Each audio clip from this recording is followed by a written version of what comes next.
Salut l'équipe, j'espère que vous allez bien. Nouvelle vidéo sur l'indicateur RSI. Je vais vous expliquer simplement comment il fonctionne dans cette vidéo.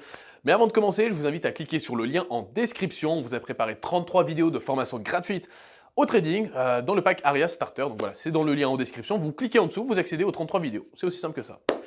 Je vous propose maintenant de vous installer confortablement dans vos fauteuils. On commence tout de suite. L'indicateur RSI est un indicateur de force relative. C'est-à-dire que quand vous avez la courbe de votre indicateur RSI qui monte, c'est qu'il y a tout simplement en fait de plus en plus d'acheteurs, que la tendance devient de plus en plus haussière et que les acheteurs du coup prennent la main sur les vendeurs. Quand votre indicateur RSI au contraire diminue, donc quand la courbe de votre indicateur RSI décroît, c'est qu'il y a de plus en plus de vendeurs, que le mouvement vendeur s'accélère, donc qu'il y a de plus en plus de force baissière sur le marché et que donc du coup votre tendance est de plus en plus baissière. Mais comment interpréter concrètement le RSI? Souvent sur vos RSI, vous avez deux zones. La zone des 30, donc ce qui est en dessous des 30, la zone des 70. Quand la courbe du RSI est entre la zone 0,30, on dit, et on a souvent tendance à dire que le cours est survendu, d'accord?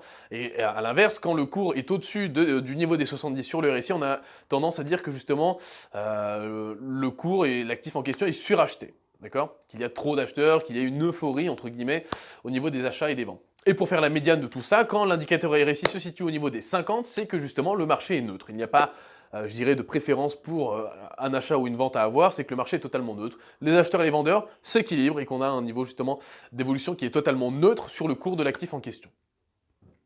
Le RSI est donc un indicateur qui vous permet de savoir la force d'une tendance. Mais cet indicateur peut également avoir d'autres vertus. Il peut, via les divergences, vous donner des informations sur la faiblesse d'une tendance qui pourrait éventuellement être sur le point de se renverser. Je m'explique.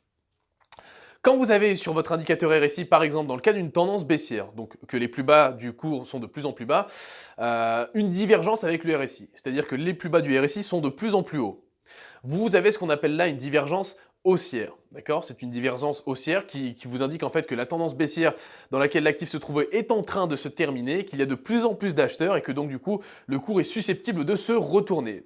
Encore une fois, ce n'est pas une science exacte, c'est un indicateur, c'est un élément à prendre en compte dans votre analyse et c'est justement un point de vigilance à avoir quand vous surveillez l'indicateur RSI, de surveiller justement ces divergences, qu'elles soient du coup haussières ou baissières.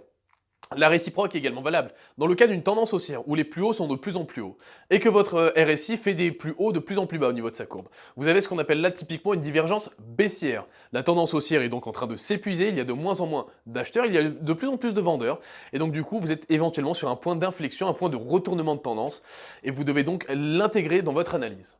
Voilà la team, c'était une explication très simple de ce qu'est les RSI. Il y a bien évidemment des façons beaucoup plus complexes et avancées d'interpréter le RSI, mais dans cette vidéo, j'ai voulu rester globalement très simple. N'hésitez pas à me dire dans les commentaires ce que vous en avez pensé. Si vous avez d'autres interprétations et d'autres techniques sur l'utilisation du RSI, ça m'intéressera toujours de les lire. Je vous invite à lâcher un petit pouce bleu, à vous abonner à la chaîne si ce n'est pas encore fait. On se dit à très vite sur cette même chaîne YouTube. Ciao!